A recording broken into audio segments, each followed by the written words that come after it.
When you connect with other entrepreneurs who are preparing for their own launches, you create a support network of business owners who share experiences. You exchange ideas. These people cheer you on and they offer support. Now it's time to set goals for your next launch. Part of rebuilding your self-belief and motivation is to set a goal of what you're going to achieve the next time you launch. Now, obviously, goal setting is important, but mostly it'll get you excited again and it'll help you refocus. Now, by defining what you want to accomplish and then making a plan to get there, you can create a path forward. And then you get to identify potential challenges. And if or when those challenges occur, how are you going to avoid them? And then you're also going to create a plan that celebrates your wins along the way. I never thought I'd share this story, and yet here I am. Welcome to the Jasmine Star Show, where we talk about business, life, and a lot of asking questions.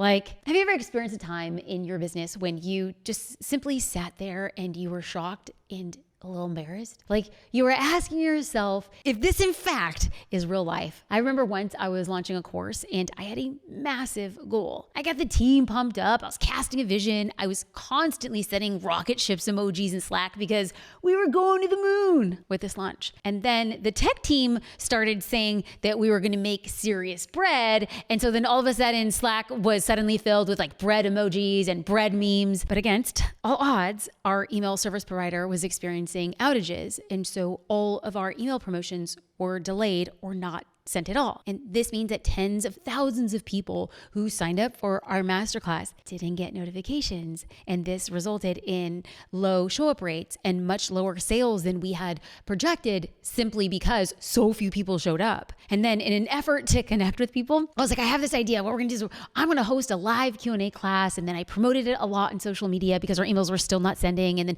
we prepped in Zoom and I was ready and I was gonna be there live and I was gonna answer these questions. And we expected so many people that I asked 5 team members to be on Zoom with me to answer all the questions I couldn't get to in the live call. So there were 6 of us on the call.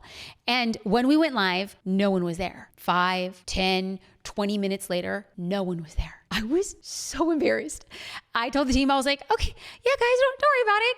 You can log off. And so I sat there alone on Zoom for the full, I think it was like 30 minutes or 60 minutes. And not a single person showed up a half an hour later. And like right there in that moment, I was like, this launch is doomed. Like for things that are outside of my control. I couldn't see a way to turn it around and make it a win. So the question that I have for you is, have you ever poured your heart into a launch or an event and then you just watch it flop? Even if it was not because of you, you are totally not alone. Today, we're diving into how to get over that sting of failure and what to do when you're scared to try it again. So welcome back to the show, a place where we discuss a bunch of things. But today we're focusing on bouncing back. I should say like LL Cool J, like don't call it a comeback. I never left. That's what I'm going to say today. Like, I'm not even calling it a bounce back. I'm calling like, I was always here, but just now I'm popping.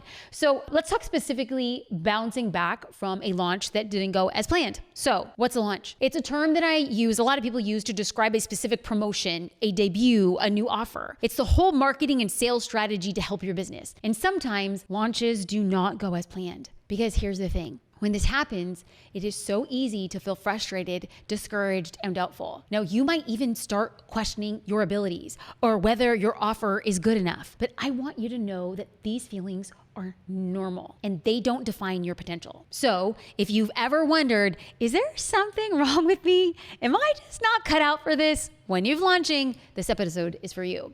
But before we dive in, I want to read some very nice words from somebody who listens to the show. J9 Mix rated the show 5 stars and said, Jasmine brings the fire every time. I look forward to each episode knowing it's going to be no fluff, honest, informational, and a total kick in the butt that I need today. This podcast gives so much value, you need to take notes. Hey, J9 Mix, thank you. You have no idea how much your words mean to me. So if you haven't left a review, it will take you like 30 seconds. I would love to read it in the next episode. Okay, so now let's get back to launching. Before we dive into our 5-step bounce back framework, I want to talk about why it's not such a terrible thing that your first, second, or third launch didn't go as planned. I read an article from the Journal of Applied Psychology, and it said that people who persist and continue trying after initial failure, after they try again, after initial failure, they're 42% more likely to succeed. just by trying again. So just by trying again, you've significantly improved your chances of success. The very first step when you've launched and then you've missed your goals or it's not what you wanted and then you're doubtful about launching again, the first step is to acknowledge what you're feeling and analyze what went wrong. It's important to give yourself permission to feel disappointed or feel frustrated. That is completely normal. Now, but once you've recognized those emotions, it's time to take a step back and reflect on that launch that you just had. This means you're reviewing your launch objectively without letting your emotions cloud your judgment, right? There are going to be 3 key areas that I want you to assess. The first area is to assess your offer. Ask yourself, is there a clear understanding of what my client wants? Is there a clear understanding of their needs? And is the price aligned with what they're willing to pay? Now, the second area is marketing strategy, where the marketing efforts aligned with the audience and with the offer. Did that marketing match? Did your message resonate with people that you were trying to reach? Did you have a long enough runway leading up to that launch? These are all just questions you have to look through and make that assess. The third area you want to assess is lead generation, where your leads actually qualified. How did you capture and track leads during the promotion, and was it effective? Now, once you assess the different things that could have affected your launch results, you can then move on to the next step. And I want you to adapt your strategy with what you've learned, because I want you to hear this one thing very clearly. Improvement comes from continuous iteration. So each time the team and I launch, we learn more about what works and then what doesn't, because not everything works. We then refine our approach based on these insights and apply what we've learned to the next launch. Now, we have launched Social Curator more than 20 times, and we get better every time. We're simply putting in the reps and getting stronger each time. And it doesn't mean that every time was amazing. Now, we have changed masterclass titles because of this. We have pivoted sales and closing mechanisms when you're launching a higher ticket because of this. We've adjusted marketing strategies and refined our messaging based on feedback and performance data.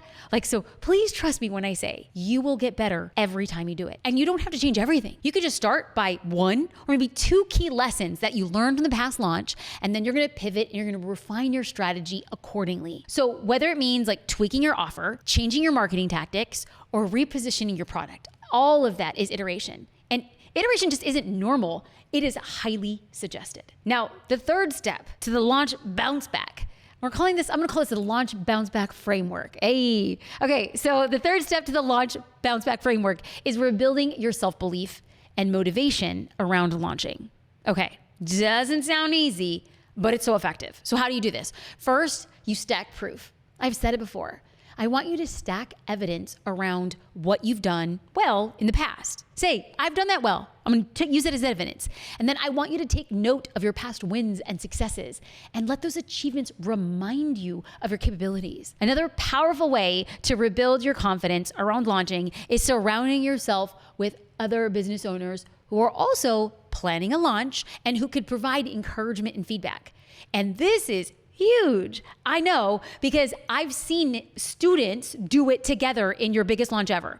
This is a course that I teach around launching. And I want to talk about 2 students in particular who come to mind, Rodney and Jocelyn. They were part of an accountability group inside of our course, and they met regularly to review each other's work, even going so far to perform tech checks with each other before kicking off their launches. Jocelyn shared with the community that she not only felt confident teaching her masterclass because of Rodney's support, but she also had people purchase her offer for the very first time during the masterclass. This is a huge testament to the encouragement and feedback that Rodney gave her along the way. Now, when you connect with other entrepreneurs who are preparing for their own launches, you create a support network of business owners who share experiences. You exchange ideas. These people cheer you on and they offer support. Now it's time to set goals for your next launch. Part of rebuilding your self-belief and motivation is to set a goal of what you're going to achieve the next time you launch. Now, obviously, goal setting is important,